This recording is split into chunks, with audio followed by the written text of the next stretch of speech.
water, earth, fire, air.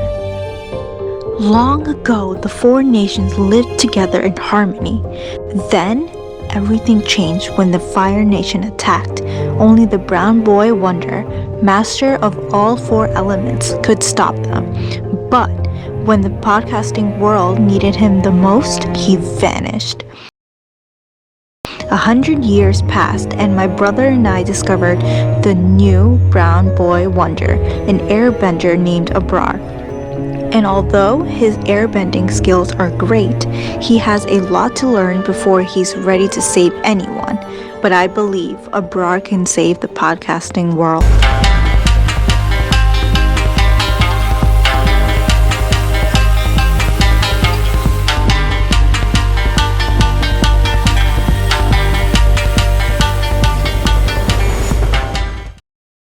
Welcome to the Brown Boy Wonder podcast. We're back with Avatar here. We're going to cover, of course, episodes 11 through 15 of season 2. And of course, I have my guest here who's been here.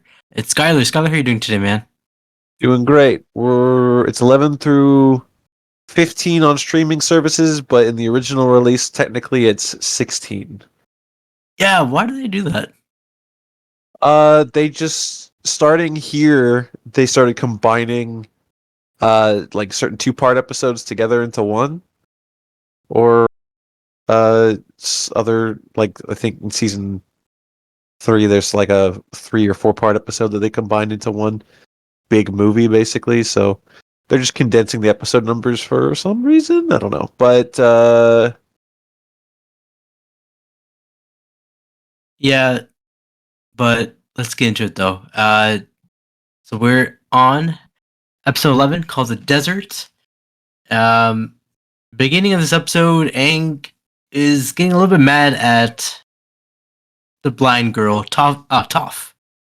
yeah, he has entered his pissed off character arc. Yeah, He I has don't like. lost his cool. Yeah, I don't like this Aang. I always see him as a fun-loving guy, but he's. I mean, I get it. He's a fun-loving problem solver, but the world has taken too much from him this time. They took his dog. They took his big bison. They John Wicked him. That's what it is. They took his big ass bison, and he's hunting for blood. Meanwhile, Iroh encounters some old friends of his. They got into a little fight there too. So Zuko and Iroh end up at the same place that we saw Aang's group go in the last episode. Yeah, because they're all drinking those little like ice drinks.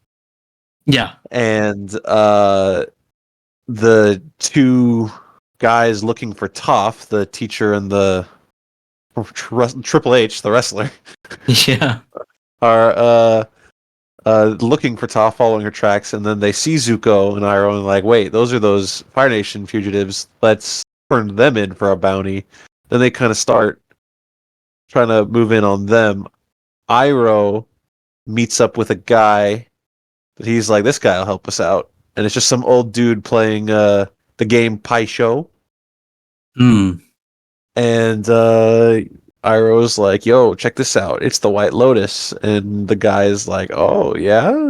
Well, show me. And then they do a little White Lotus move on the board. And the guy's like, all right, you're cool. I'll help. Let's get out of here. And then the guy makes like a big commotion to just confuse the bounty hunters. And then they dip out, outsmart them. And then they go to a house with plants. Yeah. What do you call it? The bow gardens. Botanical gardens, kind of. It's like a little flower shop. A little bit. It's like a tea. What was a tea shop? Flower, maybe weed. Is there? I don't know. They selling weed? Is that what you're saying? Look, if there's plants, there must be weed. Does Iroh partake? He might. I can see him doing some hookah. Okay. Yeah, that's cool. I can see that. Meanwhile, the gang, Sokka and Momo drink some cactus water, and they look a little high, as My we boy, mentioned. Like, my boys are tweaking in this episode. They're lost in the desert, no water to be seen. Sokka's like, I know, I'll be a survival man. Let's drink this cactus water. And he immediately, pupils dilate. He's zonked. Starts talking gibberish. Momo's tweaking. This episode is all about, hey, what do we always say Katara does? She stands on business. She has to wrangle every single person in yeah, their group out of the desert, middle of the desert, no way to get out. Aang is pissed and flying off and throwing tantrums because his bison's gone. Sokka is on LSD. So is Momo. Toph is blind and doesn't know where she's going. She's just a kid. And Katara is the one that really pulls up the pants, pulls up the bootstraps. She's like, I'm getting us out of here. yeah. And Aang is like screaming Appa, like Tom Hanks, like screaming Wilson in Castaway. yeah. There are so many times where like Aang snaps, loses his cool, like yells at Katara. And I feel like season 1 Katara, it would have been like, well, Aang, fuck you too. You know, you're being a little brat. But this is the moment she's officially like this group's mother now. She's like, Yeah, I know what I have to do. I know how to get these guys out of here. Aang's going through a lot. I'm not taking it personal. And she does what she needs to do to get everyone on track the whole time. I mean, I get it. They're stranded at the desert. They're losing their minds. It makes sense. It's like Dune. A little bit. Yeah. Uh, They eventually find a big, a rock because they find a like a little sand sailor, whatever it's called, yeah. that the sandbenders were using. They're like, oh, we can use this to get out of here, and then they follow a compass on that, which doesn't lead out of the desert or north. It leads to the magnetic center of the desert, which is like this big rock that has a bunch of spooky bugs in it. And what did you think when Yeah. Sokka ate that goo? Was it like boogers or was it like what was that? They're kind of like bees a little bit, so it could be Hmm. some kind of weird honey, but it wasn't good. No. Like it, because Sokka was starting to snap out of the cactus juice nonsense, and then he went right back in once he ate that. So, I mean, these are big hornet bugs here. Huge ass yeah, hornets. yeah. Are they are they more scary than the ones we've seen so far in this whole season? The crawlers from season Yeah. 1. Would you No, rather? I think these ones are less scary. Hmm. I mean, they're obviously bad, but the crawlers were really big. Crawlers like reminded me of like Starship Troopers a little bit. Yeah. These are just like big bugs, and these ones weren't especially tough. Aang actually decapitates one. Yes. Holy shit! For for a kids show, I think that's okay because if you decapitate a human head, then that's not for kids No, yeah, you can kill bugs. You or can kill robots. bugs and robots, and sometimes aliens. Sometimes, Like you know how Batman doesn't kill people, but yeah, he'll kill aliens or monsters, Dracula, or he'll yeah, like throw a dog off a building like he did that one time. yeah. I mean, I think if Batman says it's okay to kill something, then you can kill it in a kid show. I think that's a good rule. I think so too. Uh, but Zuko and back to Zuko and Iroh, they are hiding in the flower pots because those guys are trying to get Yeah. it because they look at the wanted posters like, oh, that's Zuko and Iroh, but they're hiding in that flower pot. This mysterious White Lotus organization that Iroh is a part of smuggles them out of this little area so these guys can't get him. Yeah, and back to Aang, he's still getting mad, getting a little pissy. They They encounter eventually, they they encounter the sand guys. they find more sandbenders, and the sandbenders are immediately like, okay, so we'll help you get out of here. We're sorry if we messed with you. We'll get you out of here. And then this guy is like, Dad, we shouldn't help them. And Toph's immediately like, hey, that's the dude. I remember his voice. That's the dude that took Appa. And Mhm. Aang says, bet, sparks up the Avatar state, and he's gonna full on kill some dudes. Dude, he Very cool moment here. yeah Not because he does the Avatar state. We've seen that a bunch, but it's a little scary because he's pissed. You know, yeah he's full on out of control. And he, Sokka's like, "Everybody run, or you're gonna die!" And he like grabs Toph and runs. Katara just stands there. She walks up to him, grabs his hand, hugs him, turns it off. She, like I said, she's the mother of this group. She's keeping everyone together. This is such a good Katara episode.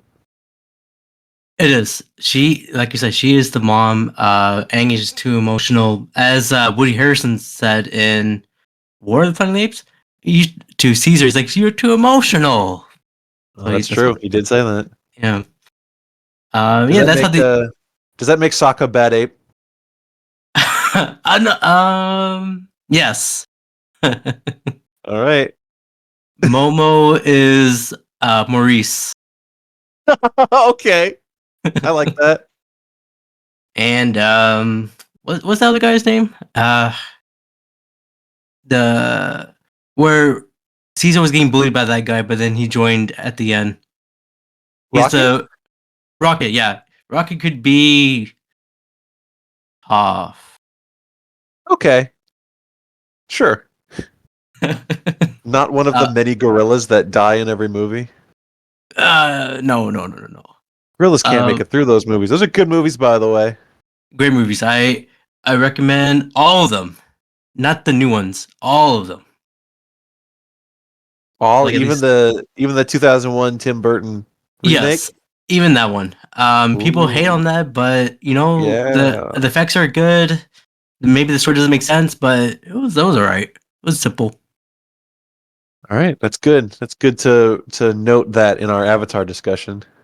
Well, I do have an interesting fact for this episode. Is it about Planet of the Apes?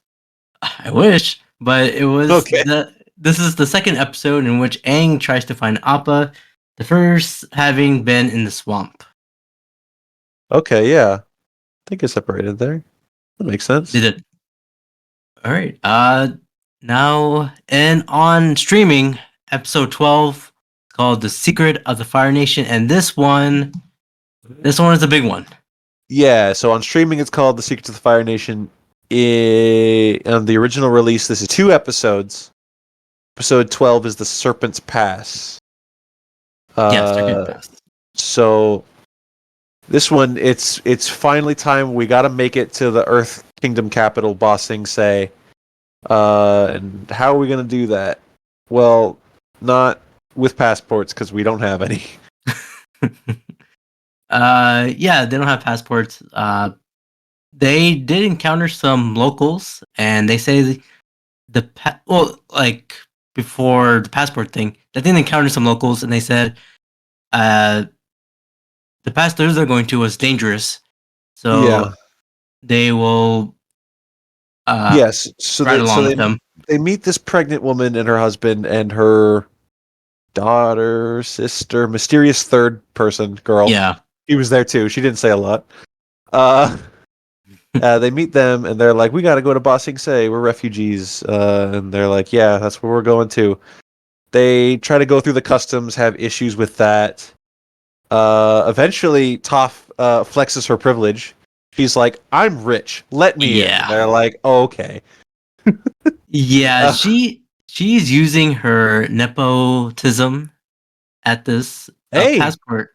she's gotta. I don't blame her. Uh, Got all him right. in, or it would have gotten them in, except the family that they met their luggage and etc. got stolen, including their passports. They're like, we can't go into the city. We're stuck now.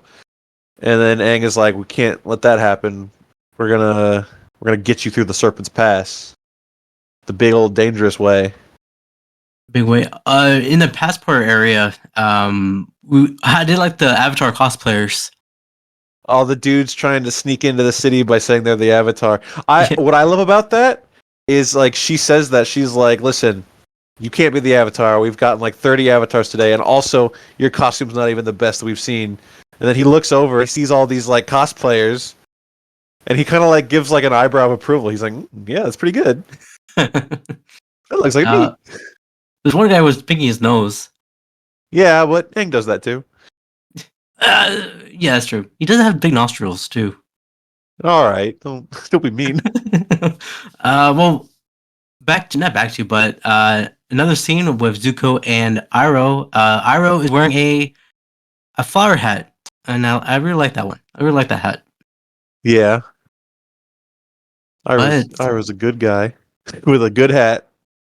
and a surprising guest in the area. We got surprising guests all over this episode. Yeah, I like this episode. Jet came back and he met Zuko. Jet and the last remaining members of his freedom fighters. Yeah, like two of them, right? Yeah, it was Longshot, the bow and arrow guy, and I think her name was Smellerbee, right? That was her. Something like that. Yeah. And Iroh was like, Smellerbee, that's a silly name for a little boy. He's like, I'm a girl. And Iroh's like, ugh. Well, they no. yeah, he didn't know that was a boy or girl. He was horrified because he misgendered this girl. He felt so bad. It's alright. It happens. But Jet convinced Zuko to join his group. He's like, you know what? We're the freedom fighters. Let's do it. And he's like, all right, I'll join. Going back to Aang's group, we meet another person too.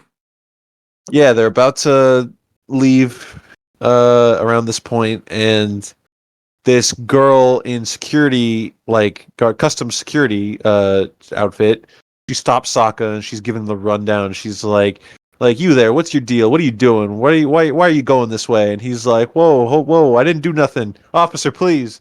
And she's like, oh yeah, get a load of this, and she kisses him right on the mouth. Yep.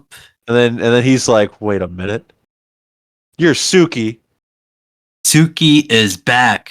I'm like, wow. Suki from Kyoshi Island, and she's not wearing her makeup. No, she's unrecognizable. I couldn't tell. Oh, maybe a little bit. But yeah, she's back. A lot of returning stars. Jad is back. Zuki's back. It's a good cameo episode here. I've said it before, and I'll say it again. Sokka's Riz is undeniable. Yeah, I don't get it. I don't. You don't get it. He was in love with the moon. He's got Suki. He's got a couple other ladies coming up for. They're feeling it, you know. Yeah. Well, he's a charming guy. He is. Aang and we'll help this pregnant family, as you said, to find. You know what? I want you to name this episode. Does Sokka have Riz? I want you to name it that because it's gonna keep coming back even in the next couple episodes, and I will continue to ask that question. Do you think he has Riz? Because he does. But I just don't get it. Like he's never doing anything. You don't have to get it, Abrar. The ladies get it. That's true. I'm not a lady. Sokka is also joining the gang too. With her makeup. I mean, she put on the makeup as the Kyoshi warrior. Yeah, she geared up. Yeah. So essentially, they have to go. They have to go through this long, dangerous pass called the Serpent's Pass, and Sokka. Sometimes Sokka's really smart. Sometimes he's very, very smart. A lot of the times, he's got good ideas. In this episode, he sees the sign that says the Serpent's Pass, and he looks at the path, and he's like, that doesn't look like a serpent. We're fine. Bro.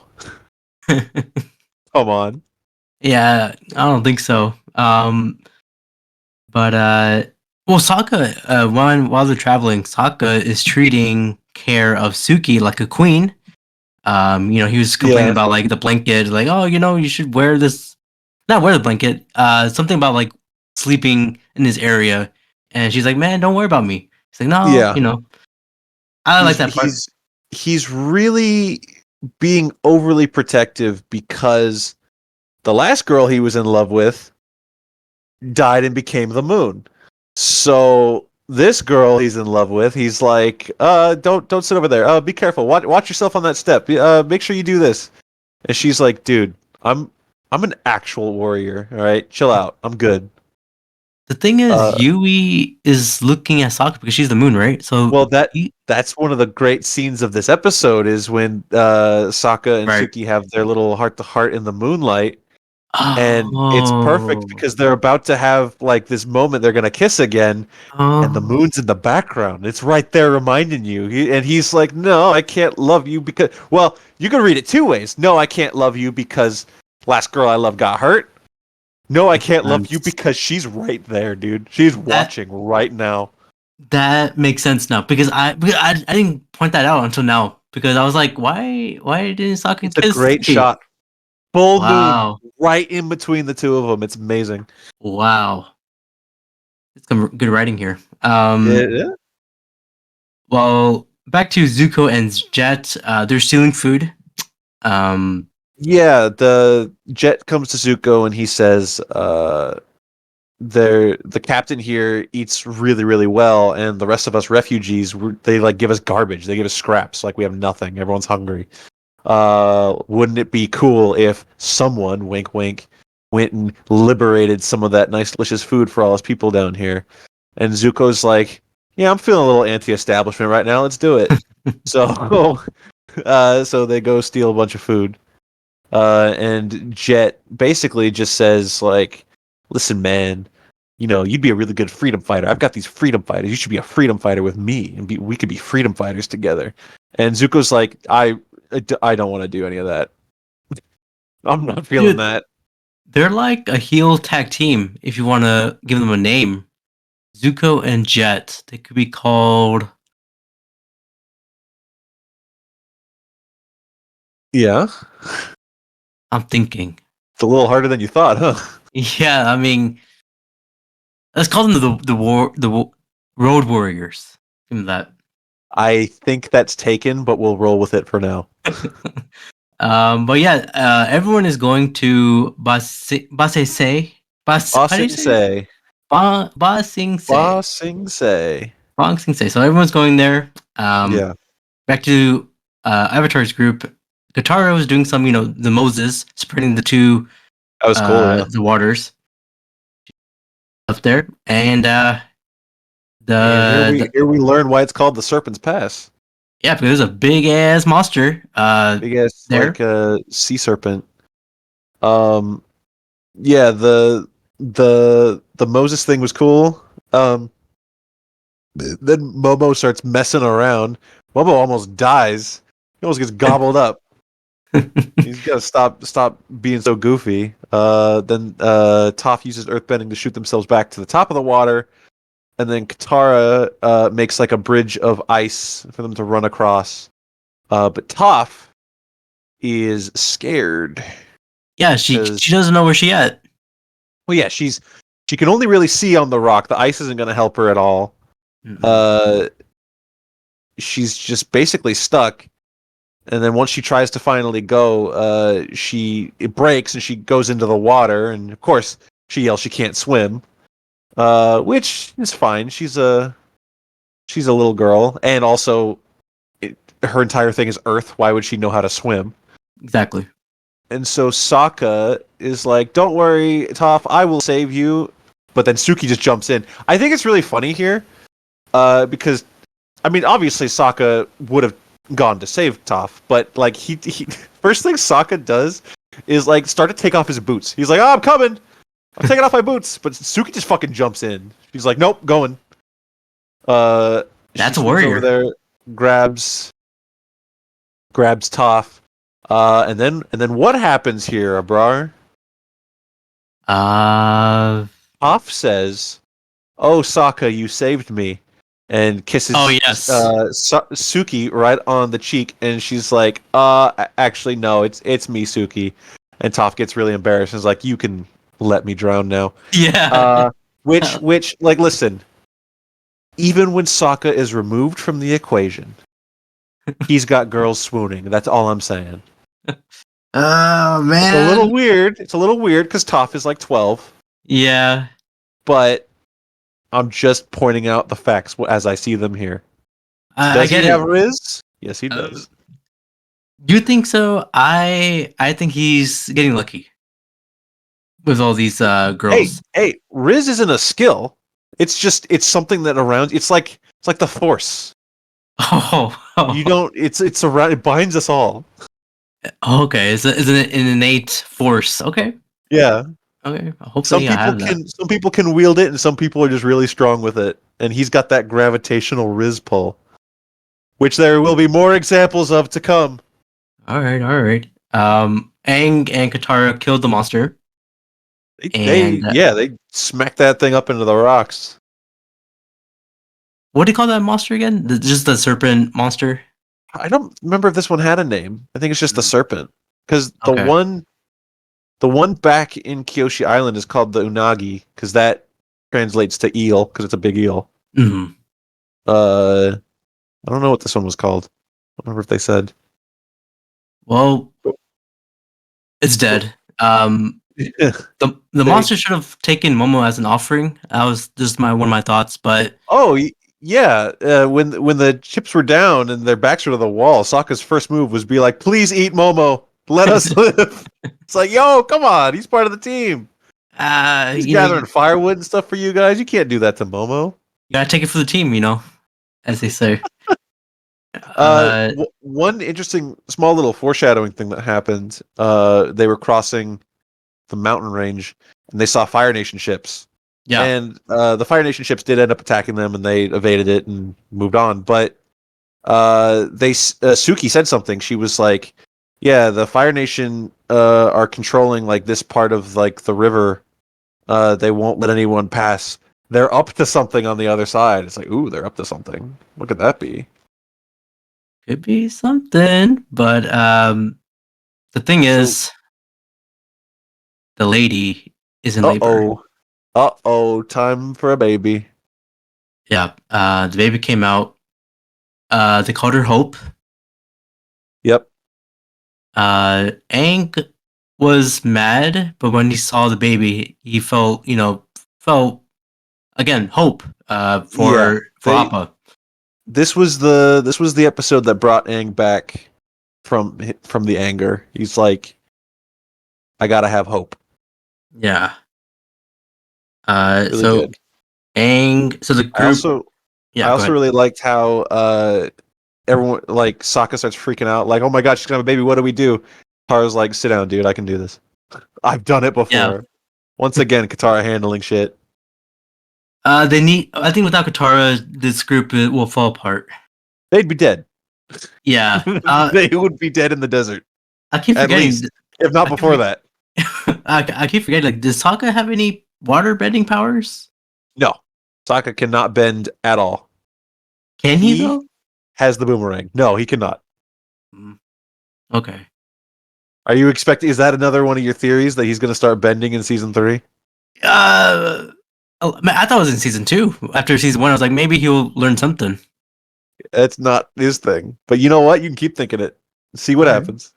Well, another theory of mine is we met the cosplayers, right? So I believe they will help Aang at the end of the series, like the At the end of the multiverse. series. Yeah. Wow. But you know they can't bend, right? I mean, they'll help in some way. They'll like put out a fire or something. Yeah.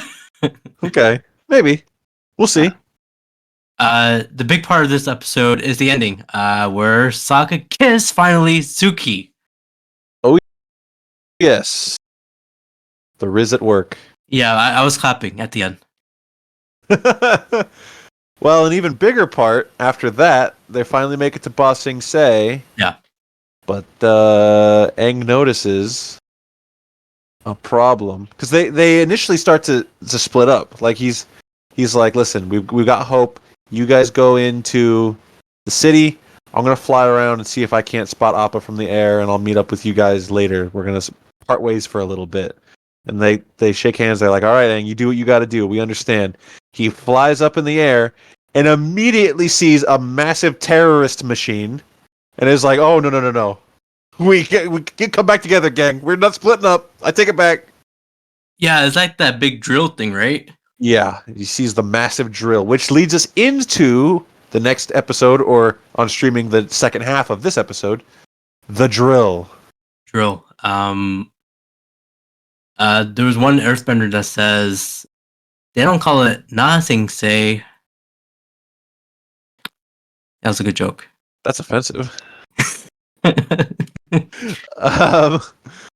Yeah, so the Fire Nation have this massive piece of machinery that's a big old drill, and it's inching its way like a worm towards the wall of Ba Sing Se, because Ba Sing Se is completely surrounded by a massive Great Wall. Yeah. And this thing is going to drill its way right through, and the Fire Nation can invade the inside. Pretty scary. In the drill, you see Azula and her trio, or duo. Of course. I've got their names.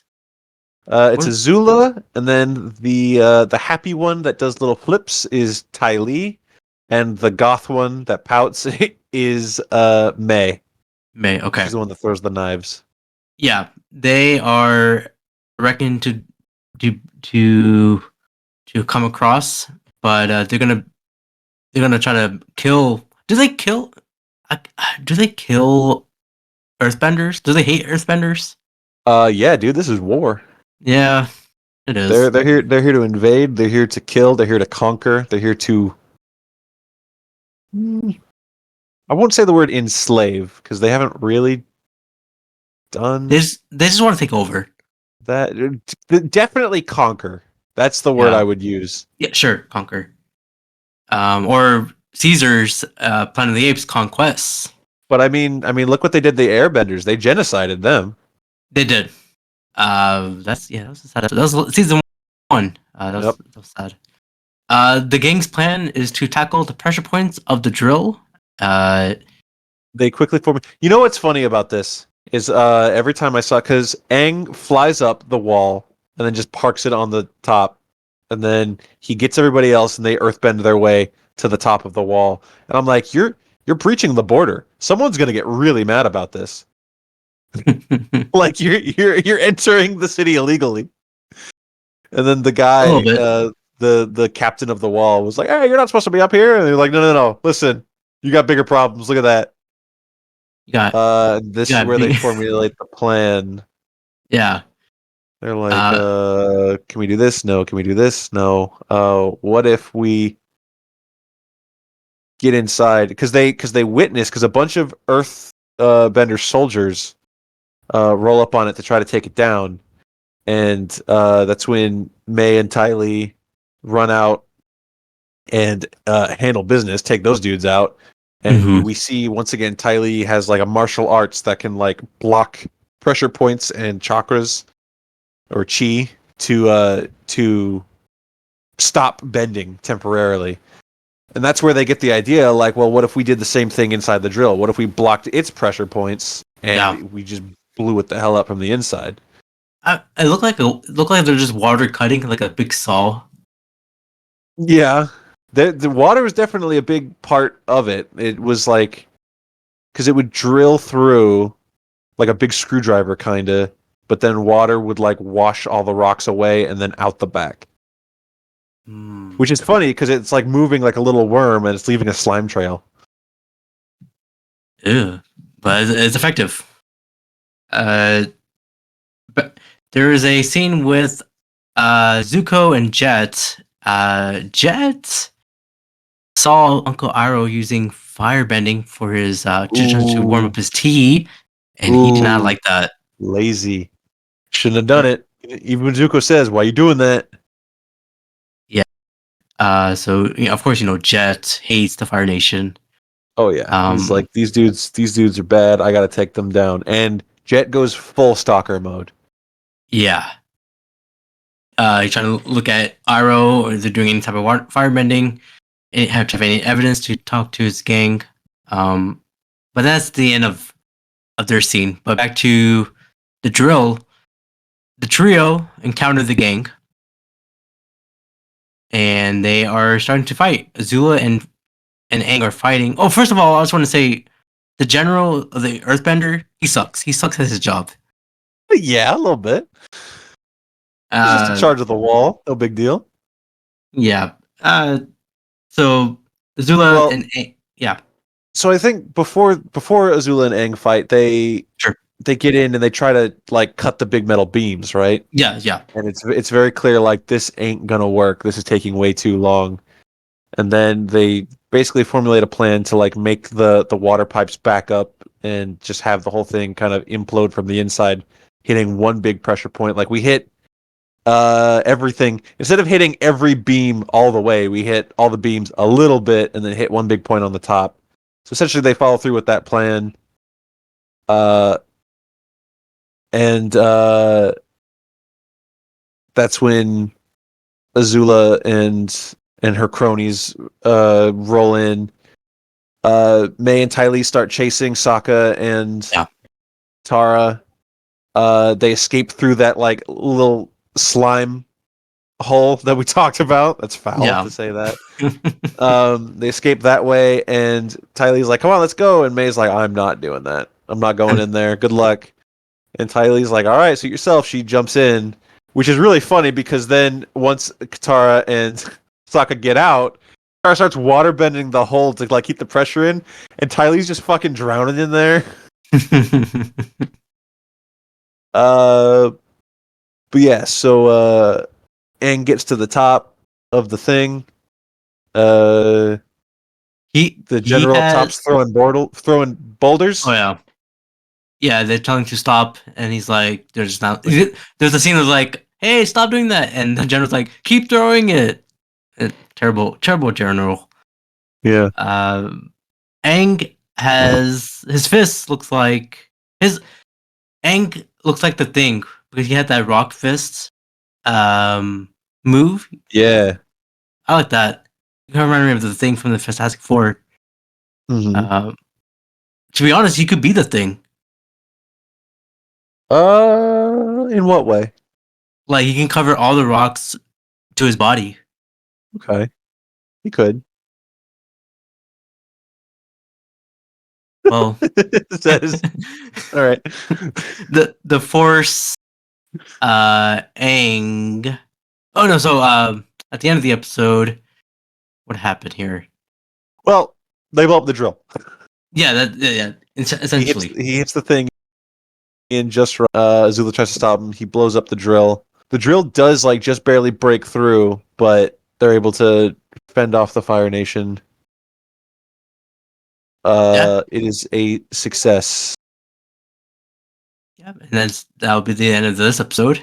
I don't have any interesting facts because the episode was long, so I was like, I don't know if I have any, but it's okay because the next episode is episode 13. City Wall. A little interesting fact. It's not like a blink and you miss it kind of thing, but at the very end, Iroh and Zuko are entering the city on a little train, and Iroh's like sees a little baby, and it's Baby Hope, and he's like, "Oh, hello, little baby Hope." Yeah. Sokka, he has good redeeming qualities, but the thing is, his destiny's in the way. We'll get into that soon. Well, what does that mean? Oh, you'll find out. I don't know if it's in this episode, in these episodes here, but later on. Do you mean Zuko? Yeah, Zuko. You said Sokka. Oh, did I was like, what destiny does Sokka have? Being a Riz Master. You scared me. I was like, what's going on? Yes, sir. He admits it. I'm just saying it now. I don't see any evidence of him being a Rizzer. Evidence? I've given you so much evidence. I'll give you more. But if I see one good Riz, I'll let you know. One good Riz. Look at all these ladies he's pulling. Dude, the moon. The moon is pretty big. It's pretty big. I can't Can't lie about that. The, But the moon is pretty big. That's Abrar's quote. all right, episode 13 here. Yes, sir. City walls and secrets. Yes, sir. I just want to say that. Oh, my series just popped out. Uh, Whoa. excuse me there. Yeah, Ba Sing Se is a huge city. Yeah, it's really big. They encountered Jody and Judy. Judy, and Yeah. Do she. you like Judy? No, she smiles a lot. It kind of reminds me of the movie Smile. Okay. I don't like her. Do you like her? When you Uh, first encountered her? she was just doing her job. But why is she smiling? I don't like that. Very clearly, we learn something's wrong in this city. Yeah, it's a little sus. This lady Judy shows up. She's like, "I'm your tour guide. I'm gonna get you through and show you where you're gonna be staying." And they're like, "Okay, we need to talk to the emperor or the Yeah. Earth King or whatever he is." And she's like, "No, we won't. We're not doing that." And they're like, "Well, we really need to. It's really important. It's about the war with the Fire Nation." And she's like, "No. We don't do that here. It's like There is no war in Ba Sing Se." yeah, that doesn't make sense. It reminds me of Infinity War where Mark Ruffalo says something and then Black Panther said, "No, we don't do that here." Kind of like that. She's showing them around town and being like, "This part's nice, and this is an old building, and look at this." And they're like, "We really need to talk to the guy because something bad is happening, and we have a plan, and we need to talk about it strategically." And she's like, "Well, it'll take about a month to meet the Earth King." And they're like, "We don't have a month." And she's like, "Okay, well, how about 6 to 8 weeks?" Like, that's worse. Yeah, Jodie, she sucks because they want to find Appa, they want to get him. The thing is he's in Basay Singh. But back to Zuko and Jet. So Jet is trailing Zuko, and Zuko and Iroh are working at a local. I don't really call it is it It's a tea shop? Okay, Yeah. it's a restaurant tea shop there. They get a job. They apply for jobs as just like serving guys in a tea shop, and the guy is like, "Oh, well, I could use the help." And Iroh's like, "This tea sucks. I'm gonna change everything." Yeah, he made the best tea on the planet, and everyone loves that tea. Got people coming in for the tea, and everyone likes it. Zuko says he doesn't like tea, and that hurts me because Zuko does not make the tea. Iroh makes the tea. Zuko doesn't want to be here. yeah, Zuko doesn't want to be here. But when he said yeah, he doesn't like tea, I'm like, man, that hurts because I like tea too. There's a famous place I go to called like on the restaurant's name, but they serve a Deni chai. It's perfect. It's like it's Yemenese chai, and I feel like I'll be Uncle Iroh Oh, if I can make this tea. let me ask you a question, Abrar. Yeah. The in the movie Across the Spider-Verse, it was pointed out that people who say chai tea are just saying tea. What does it bother you when people say chai tea? Yes, but I'm okay with it. Okay, you're only is- silently mad about it. Yes, it is called. It is just called chai. That's it. All right. Not chai. The thing is, I was at Panera Bread, okay, and Yeah. I want to. I have to, go to their customs. So I just say, "Hi, can I get a latte chai tea?" And that hurt me right in my soul. It hurts you. Your ancestors looked down at you in shame. Yeah, I apologize. That's awful. Iroh said the special ingredient for his tea is love. So L for love. That's nice. Yeah. All But right. So yeah, back to Jet is stalking them and being yeah. like he's stealing their stuff, stealing their little like lighters and being like, "No, you got to light it with firebending, old man." But he doesn't. He's like, "Oh, Butterfingers." Uh, Eventually, Jet just loses his cool and he runs in there and he is like, "These guys are Fire Nation. Let's fucking get them." And they're like, "What are you talking about? Fire Nation people don't make tea this good. That can't be true." And then he pulls his little weapons, whatever those are. Those little hook weapons. They're cool. I don't know what they're called though. Uh, hooves, I guess. Hooves. Don't pretend like you know what they're No, called. I don't know. And then, Uh, but then, yeah. as soon as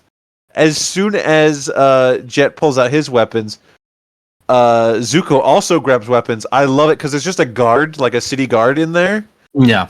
And Zuko just grabs his swords. It's the equivalent of going for a cop's gun. I can't believe he did it. It gave me like a panic attack when I saw him going for it. I was like, no. Yeah. Yeah, that was good. They are fighting, and then we go back to the gang, and they're making posters. This is the episode, right? They're making posters of Appa. Right? Is it this one? No, they're trying to get to the Earth King. Aang might be Right. doing poster stuff later. I don't remember if he is doing any poster stuff in this one. But they're in their little house that they've been put in, and they're like, we need to Yeah, go to yeah, the yeah. Earth King. The Earth King's having a party. He's having a party for his pet bear, and everyone's like, Yeah. what the hell's a bear? You mean a platypus bear? No. You mean a fucking I don't remember monkey bear. I don't remember what they said. They're Something like, like that. no, Well, it just says bear. yeah, when they said bear, I was like, oh, that could be anything, but that's an actual bear. Yeah, we see it. It's just an actual bear. Yeah. The way Katara and Toph got into that place is they're using the blind card. Like, oh yeah, hey, she's blind. Can we just get in? And they're like, all right, you can just get Yeah, in. it is really funny that they were like we got to sneak into this by being all fancy. And Toph is like, I've lived fancy, I can be fancy. Katara, she's dainty, she can be fancy. You two knucklehead cavemen, you can't be fancy. Just wait outside. But then they get up to the front and they're like, "Excuse me, sir, we are fancy. Please let us in." The guy's like, "No, fuck off." They're like, "Sir, you don't understand. We need to get inside because we're fancy." He's like, "I said, fuck off." They're like, "Damn, didn't work." But just before they had to go back and admit their plan didn't work, Clancy Brown shows up. Yeah. And he introduces himself and he's like, "I can get you inside. Don't worry." They go Is that inside. is that really him? Clancy Brown, yeah. Oh, okay. Well, there's a guest who comes on this show. His name's Daniel, and I always say, "Hey, you look like Clancy Brown." Yeah, for the record, anyone listening, no, he does not. I mean, that shouldn't be a surprise. If anyone's listened to a lot of Abrar stories, he'll say, "Oh, this guy looks like this," or "Hey, this guy kind of looks like this." Don't you think? Almost never the case, and this is no exception. Daniel Damn does it! not look like Clancy Brown. Damn it! Okay. Aang and Sokka also got in there, and Aang has Momo in his hat, and it reminds me of Ratatouille. Oh, maybe Momo's been controlling him this whole time, but he doesn't have hair. He can't control him. Oh, you know the roots. You can control those roots. It's like a My keyboard. God, what do you think? Momo's like digging his little lemur fingers into Aang's scalp and controlling him by the roots? Might as well. No, sir, that's awful. This is Um, horrible. I don't want to watch the show anymore. no, you gotta keep watching. All right, I will. Back to Zuko and Jet. Jet got arrested. Yeah, he was being raucous. He needs to go away. Yeah, makes sense. And back I to mean, I mean, it's really a testament to this whole situation and how the characters have played out so far. That like Jet gets arrested and everyone's like, "Yeah, good riddance," and us watching are like, "Get out of here, Jet, you piece of crap." Jet was right. he was right. Nothing he said was wrong. They were Fire Nation. They were lying. It's just, Zuko's cool, and Jet, you're a shitty little terrorist. Go away. It's like if someone punched someone and that person punched that guy, but they arrested the guy who punched back. Well, no, because in this instance, Jet literally attacked first. Yeah, that's true. I mean, he saw some, firebending, but I don't blame Jet. Back to Yeah. it's a sticky situation. Sure, I will agree that war is a sticky situation. It is. Well, back to the gang. The Earth King arrived. Yeah. He walks in and he's like, "Thank you for coming to my bear party." And everyone's like, "All right, there he is." At this point, Sokka and Aang have snuck in dressed as busboys, and Tara and Toph have like kind of officially shaken the guy that let them in. And they're like, "All right, there's the king. Let's all try to get to him." And they all one by one quickly like get basically like taken down, arrested, like very silently, Yeah. by the elite city guard, the Dai Li. Yeah. And the Dai Li are essentially any super scary secret police, like the CIA or the KGB. Maybe a mixture of both. Maybe a mixture of both, and maybe some other things. But they then Clancy Brown steps up again. He's like, "Avatar Aang, it's me, Clancy Brown, and I am the leader of the Dai Li, the secret police. Don't worry.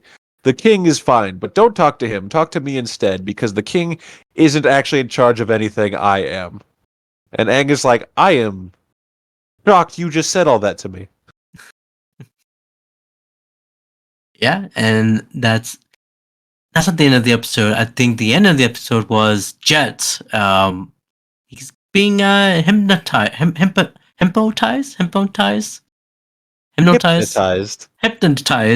by the Earth Kingdom. Hypnotized.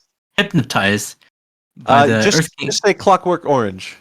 He's Because getting that's what it is. he's getting Clockwork Orange by the Earth Kingdom, and They put him in, and you know what? This is revealed around the exact same time, because while they were in the bear party, right? yeah, They were kind of being a little noisy. Aang was like drawing attention to himself, and Judy ran over and she was like, "What are you doing here? No, you can't be here." Like, she's not smiling anymore, is she? She was terrified. no, She's like, "You can't. No, you can't be here." And then all this stuff happens, right? And then when they all get taken down, they're in the next room. Clancy Brown's talking to him. And he's like, "Judy, we'll show you back to your room." And this lady walks in, and she says, "I'm Judy," but it's a different lady. yep. She's like, "I'm Judy," and they're like, "No, you're not." She's like, "Yeah, I am." It feels And like that's when we're seeing Jet now being hypnotized. Yeah. Over by this lantern, and over again. This guy's saying, "There is no war in Ba Sing Se." Yeah, it's like a Twilight episode. Twilight Zone episode. Twilight Zone. Yeah. Bro, are you okay? Yeah, I'm okay. Yeah, it's like a little. Yeah. Maybe I'm getting hypnotized. Maybe. Yeah, a little Twilight Zone episode here. Oh yeah, that's the end of the episode. I do have an interesting fact for this one. Oh, yes. In one scene, when Aang asks if they could see the king, Jody states, "One doesn't just pop in on the Earth King." I think I know where you're going with this. This is similar to a scene in The Lord of the Rings when Boromir states, "One does not simply walk into Mordor." That's interesting. I didn't think about that. Speaking of Lord of the Rings, they're going back to theaters, and I got my tickets for Two Towers. Wait, Lord of the Rings is going back to theaters, and you're only seeing the second one?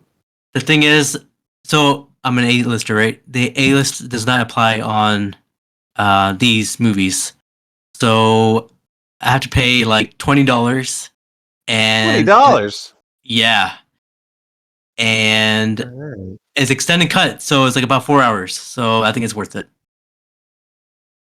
See, that's crazy. I don't want to segue here, and you know what?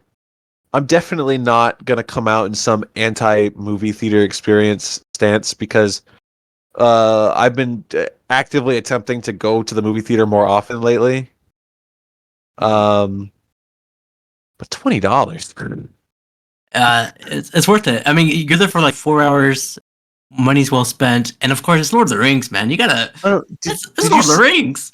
Did you see any of the Spider-Man movies when they went back to theaters? No, they're all sold out. I was trying to find the tickets, but they're all sold out. See, because I'm thinking like every clip that I saw, people were like in the theaters like filming themselves and like cheering and hollering and booing Kirsten Dunst, which that's fucked up. Why? But like I don't know. Like first of all, I love Lord of the Rings. I watch them every year. Yes, sir. But if I'm gonna pay $20, and like what I want from the theater going experience of watching Lord of the Rings is, okay, I'm gonna see Lord of the Rings on the big screen again. I don't want a bunch of chuckle fucks like cheering and screaming and whatever. Like at that point, I'd rather just like pay not $20 and just watch my Blu-rays, right? I don't know. That's you. But for me, I like the crowd experience when they're Alright. for example, like Endgame. Everyone was cheering, or not Infinity War. Okay. Yeah, no. I don't disagree. There can be really fun crowd experiences, definitely, especially on opening nights like that. And yeah, I'm not going to neglect that there's definite magic that can be had from re-releasing these films. I just think at the point where like everyone's filming TikToks in the movie theater, it's like, well, I'm glad that I'm spent $20 on this then. You know what I mean?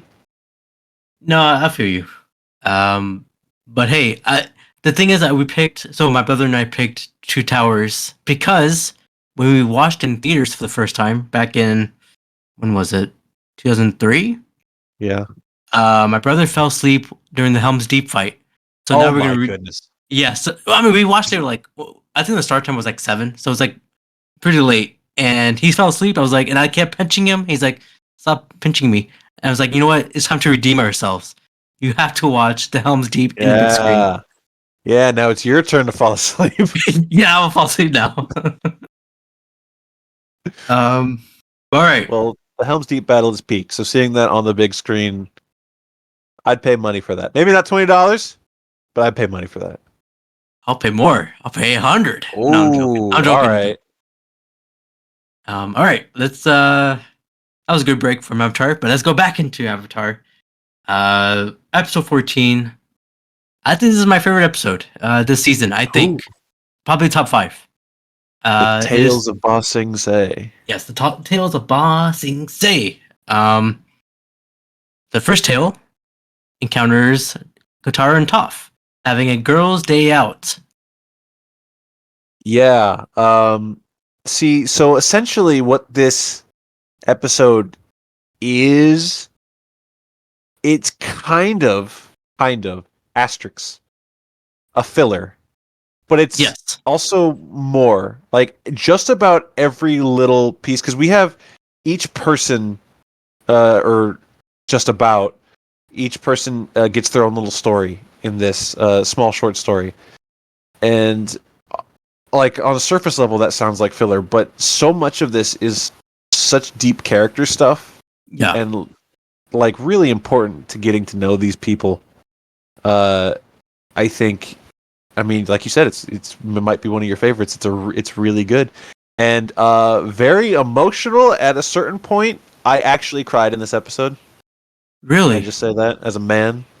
I shed actual tears, and we'll get into that.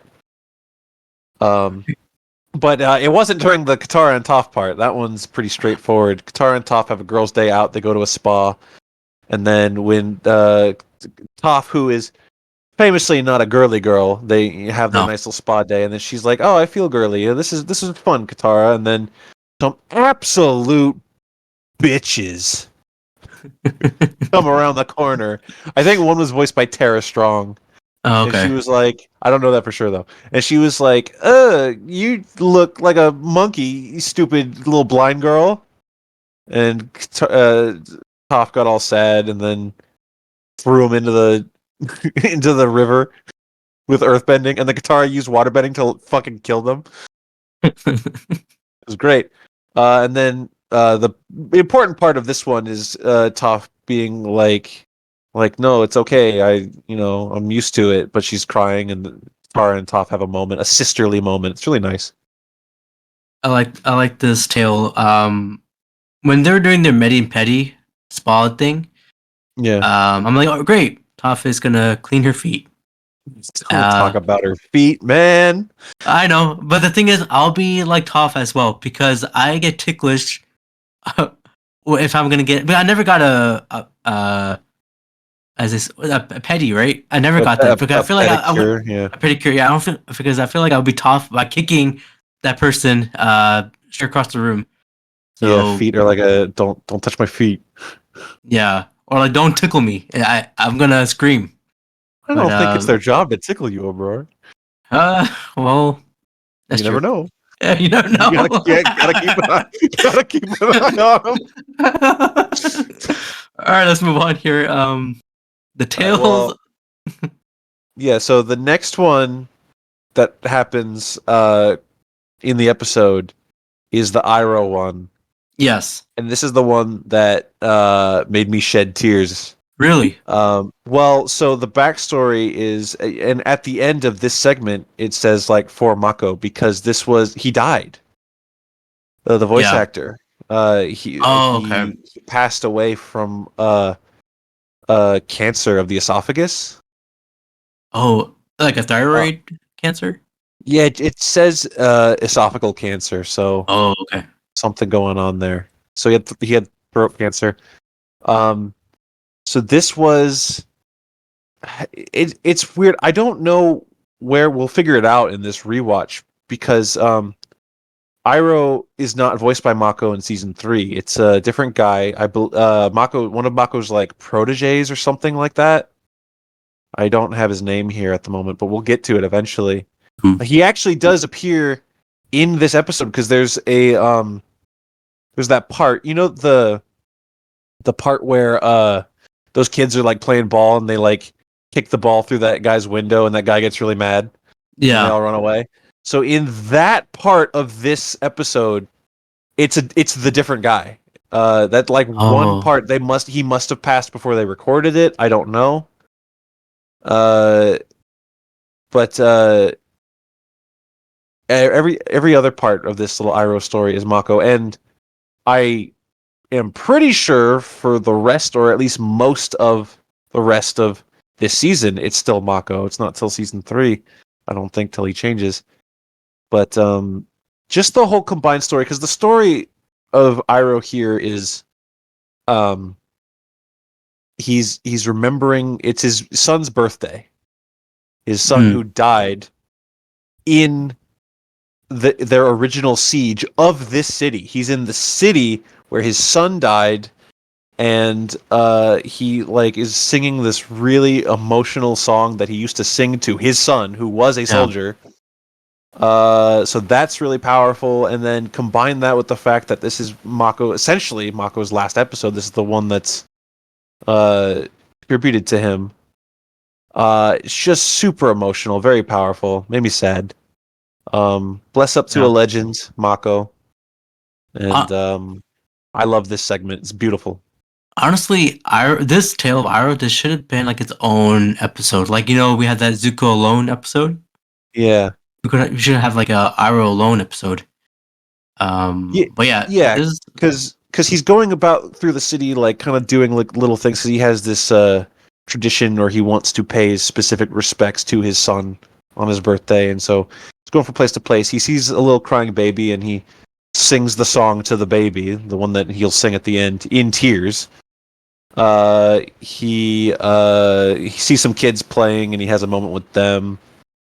He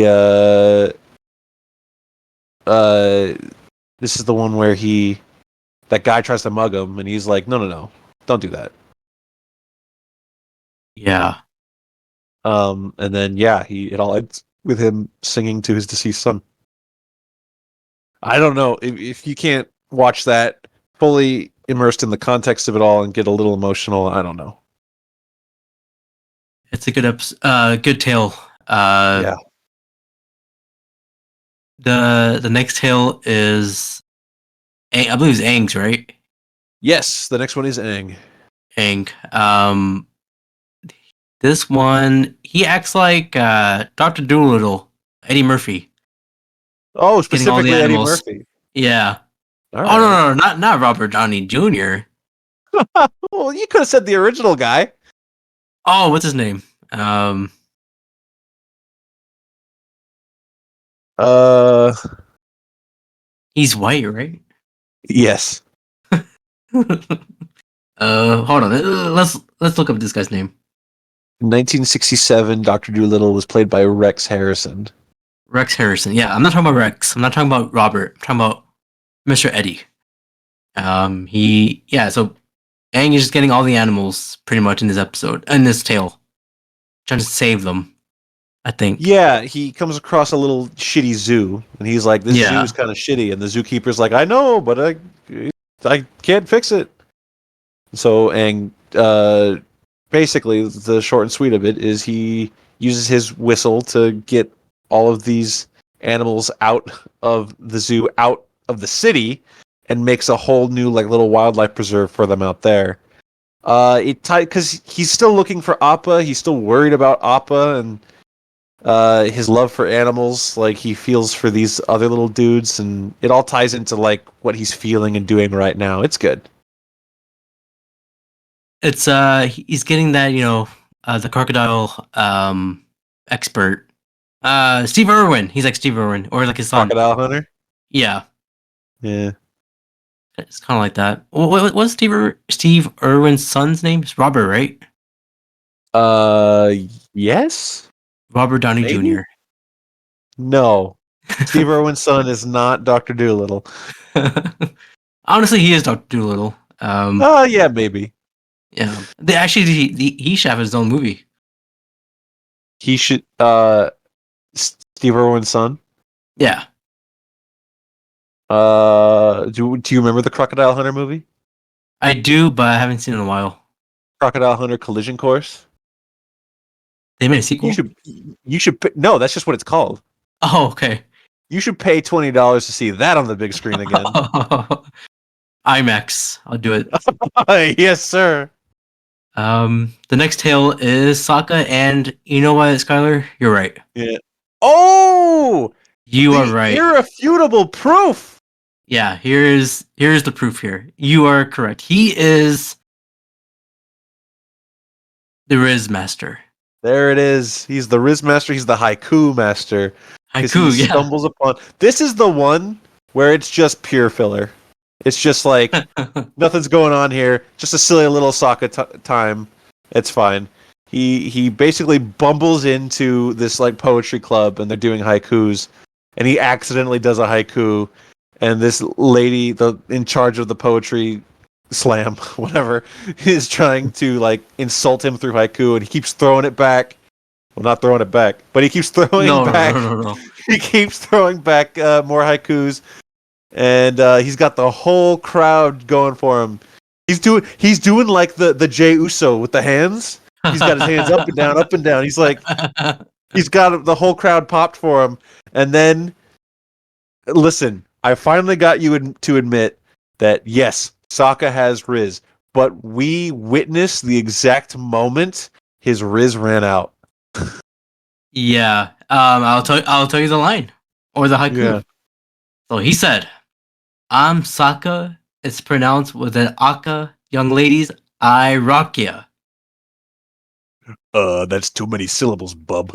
Is that Wolverine? He is. Oh no, Logan. Then the Wolverine throws him out of the building. And then explodes. All right, that's the end of Sokka. Our last tale here is not everyone's last. favorite. Not last. Second to last. You're right. I completely skipped the Zuko one. This one's also great though. Yep. Tales of Zuko. Well, yeah, I think Zuko and then the other one. But yeah, so Tales of Zuko. He met Jin, who's a young lady. They They met each other because she was eyeing Zuko. Mm. Zuko's always has anxiety. He needs to chill. He's not comfortable around women. No. He was nervous on the date. Yeah, But so this girl's giving him the cute eyes, and his first reaction is to say like, "Uncle, this lady, she's spying on us. I think she knows what's up." And Iroh looks over and she's like, "Dude, she has a crush on you, idiot." And then she's like, "Oh, thanks for the tea." And Iroh's like, "No problem. You want to date my nephew?" And she's like, "Sure." And she runs away. And great icebreaker. Zuko's like, "What the fuck?"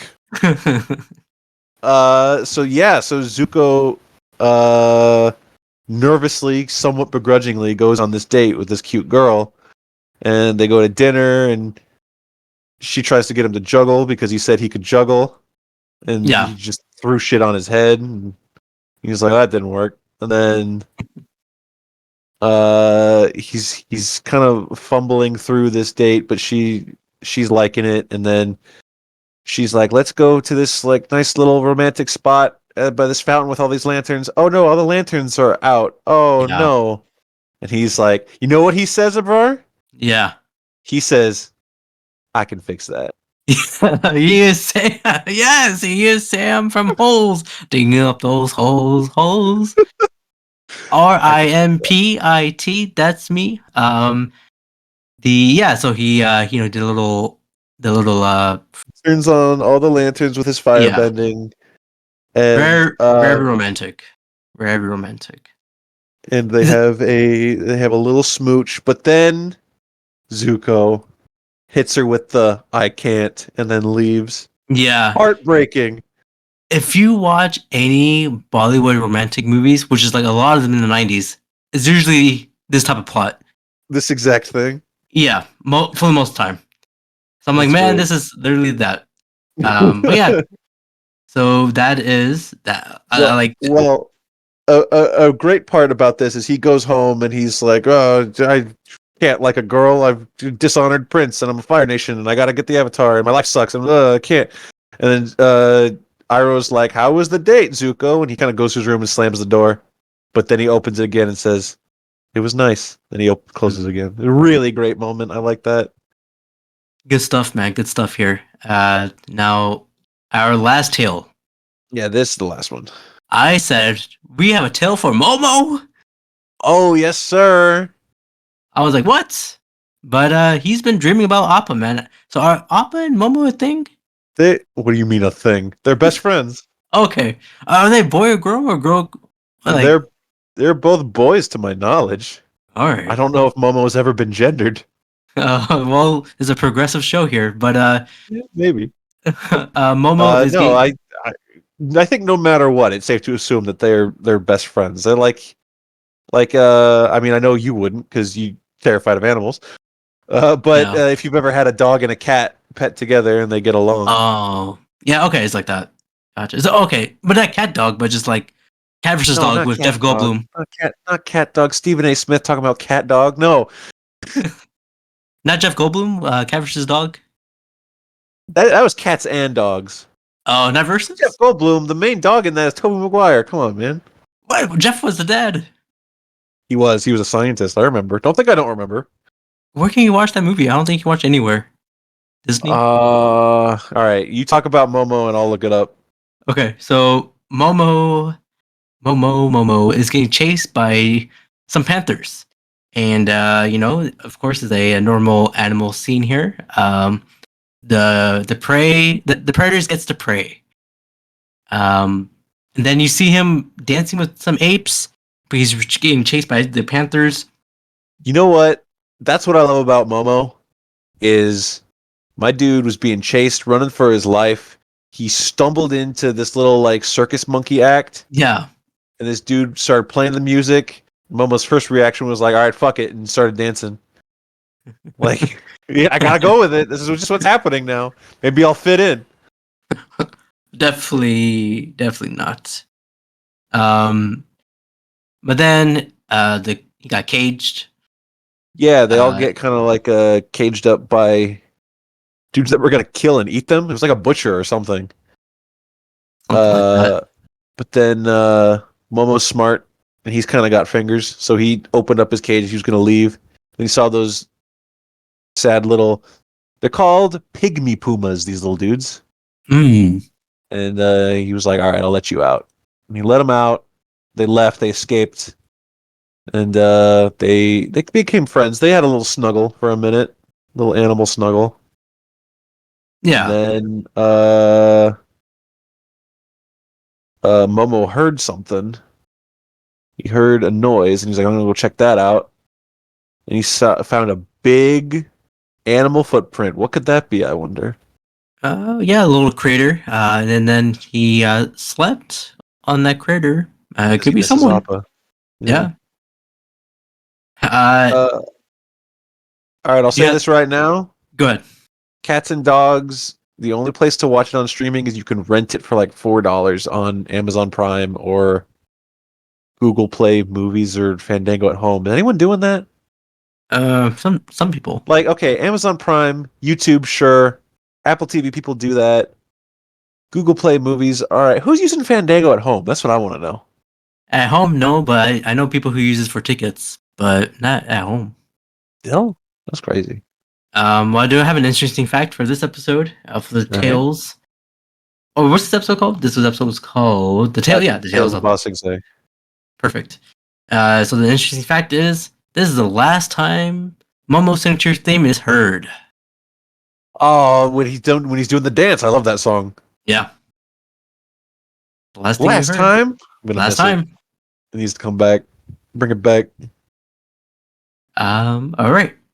Now for this episode, for our last episode, is episode 15, and it's Appa's Lost Days. Oh yes. So we get a flashback 4 weeks ago, 1 month, like Joe D says. The Sandbenders, man, they're treating Appa like a car. You know, they trying to jack his tires, his hood, all of that. Yeah, these guys, they owe Aang a 8-second car, whatever. Yeah. Well, now he. Car? Yeah. Go ahead. So he's in Appa's in the circus by these Sandbenders, and you know, back we talked about Planet of the Apes. I'm gonna come back to this one. This kind of reminds me of Escape. A 10-second car. Oh, there we go. The line is, "You owe me a 10-second car." Go ahead. Yeah, so it's like Escape of Planet of the Apes. If anybody saw that, where they're all in a circus, and it just reminds me of that. The circus was such a little part of that movie. That's crazy. I know. That's what you're referencing. No, because he was getting caged, and you know, what's their name? Cornelius and Zora, and Milo. They were caged, so Yeah. it was kind of like that. And a kid crossed paths with Momo, and the kid likes Appa, and it looked like he was trying to help him. Or no, he was. You're confusing the hell out of me right now. You just said Momo. Okay. Did I say Momo? Man. Yeah, you did. All right. You talking about Planet of the Apes? I don't know. I'm taking over here. Appa escaped the Sandbenders and got captured again. Wait, no. All right. You know what? Cut all this out. Cut this part out. No. I don't even remember. Okay, How did you get to the circus? He got in a circus by the Sandbenders, because they offer him off. You know, like they sold him to some circus people. Oh yeah, they sold him to those guys with bugs on their heads. Yeah. And then the guys with the bugs were like, "How do we control this thing?" And they were like, "Too late, sucker!" And they drove away. And then, oh, that's right. You got hit with poison darts or like knockout tranquilizer darts. Tranquilizers, yeah. Then he woke up in a circus cage with that dude being a real jackass to him. Yeah. So Appa's performing at the show. He's being humiliated in the show because he's wearing, you know, he's acting like a, there's like stuff on him, and he doesn't like that. Of course, he's going through the rings of fire. He's getting burned a little bit. He sees that little kid and reminds him of Aang. Yeah. This was like a Dumbo episode. This part definitely is very Dumbo. Yeah, The whole tortured animal in the circus kind of thing. yeah. Eventually, Appa got the will, and then he got out. He got out of the He circus. does escape the circus, and then he just kind of goes from place to place, being all sad, being all alone, being hurt. Yeah, he's following the Uh, scent of the gang where they've been, but they're not there anymore because they keep moving. So he's going to Yeah. all those locations. So much bad stuff has happened to him that, like, when he sees people, he doesn't even trust them anymore, and that all comes together when he runs across Suki and the other Kyoshi warriors. Yes. Suki finds him, and she's like, "Oh my God, it's Appa! I just left Aang. All right." So the Kyoshi warriors kind of like get him to calm down, give him a little bath, get all like the spikes and twigs out of his fur, and they're like, "Don't worry, Appa, we're gonna get you back to Aang, no problem." But then Azula Before, shows up, of course. before we Oh, get into Azula, Appa, I think he was dreaming, or there was like a flashback of where Aang picked Appa as his bison. that's true. Uh, He does keep having like little flashback memories. We see him as a little baby Appa getting picked by little baby Aang, seeing him fly around the little air temples. yeah, it's like Aang picked Appa like a Pokemon. Like, there's Ash with his Pikachu, and you have Aang with his Appa. Yeah, kinda. Uh, Sometimes you just look an animal in the eye and you're like, "That's my guy right there." That's my Pokemon. Called Kismet. Like you and me are Kismet. Sir. But yes, they encountered That's why you gotta go look an animal in the eye, bro. your cat. You gotta get a cat. No, because my cat's my Kismet. You gotta find your own. You I mean, gotta have that moment. I did have one.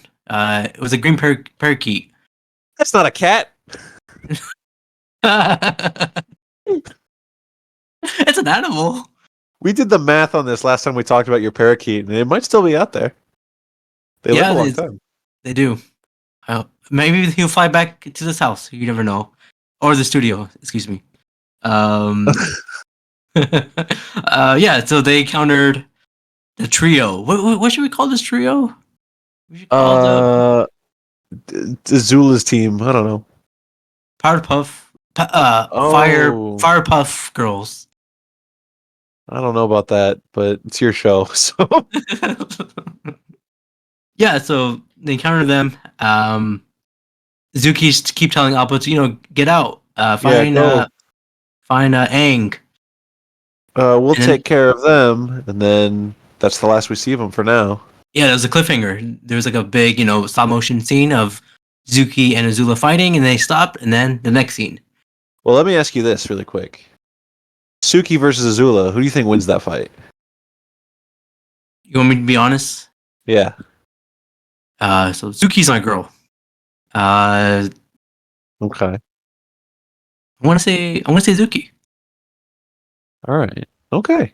Yeah, I like that. I like that. Can I just tell you that we will get a definitive answer to that question? I believe so. um, well, Appa met this guru. He spent 3 days. So Appa, no, what happened here? So he met the guru, and guru Yeah. He goes to the air temple, and he's having his little nostalgia trips, thinking about little Aang and the little air temple, and he finds this guy just chilling there, doing meditation. And the guy's like, "Oh, hello," and Appa's like, "No, I don't like people." And so the guru's like, first move is to be like, "All right, I'll pretend to be asleep." So he and just that was kind of like like lays down like a that whole was like day. I think it was 3 days. Yeah, he was a long time waiting for Appa just to chill out and get some rest, and then he basically continues like, so if Suki and the Kyoshi warriors like nursed Appa back to health physically, the guru's whole thing is he nurses Appa back to health mentally, spiritually. He's talking to him. He's like He's like, there's, I've been waiting here. I got to meet the Avatar. I knew the Avatar would come here one day, and I'm glad I found you. Because destiny and spirits and etc. and chakra and chi. This is what he does. He talks about that a lot. And then Yeah. he befriends him. Appa likes this guy now, and he's like, listen, I'm going to show you where to find Aang. I can connect you to him spiritually because you guys are so kismet, like I said. Hmm.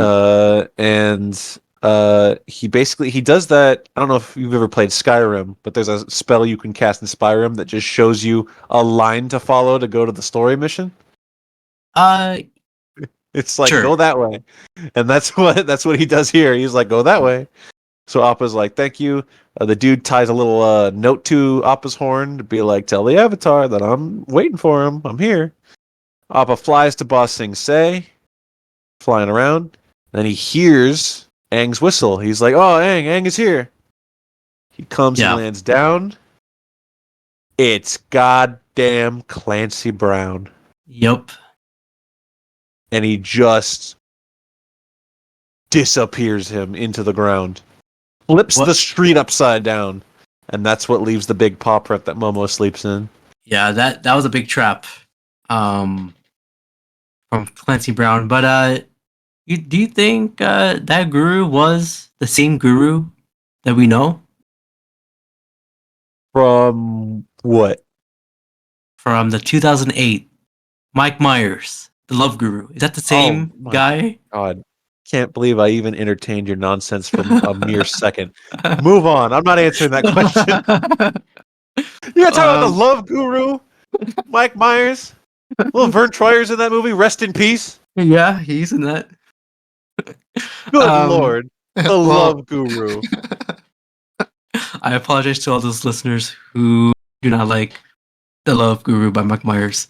Um, interesting fact here for this episode on March 27th, 2007, this episode received a Genesis Award from the Humane Society of the United States in the category Outstanding Children Programming, which the HSUS Genesis Award press release described a mythical tale about animals held captive by human entertainment that resonates that the way animals are used in circus today. Yeah, Dumbo. Dumbo. No, just kidding. That's pretty cool though. Yeah, it Um, won an award. that's cool. But yeah, that was episodes 11 through 15. Next time we'll be wrapping up the season with Ooh. 16 to the season finale, Yes. and then it'll be good. It'll be good. But Skylar, where they can find you in the social network? Not on social network, but they can find me in Ba Sing Se, where there is no war.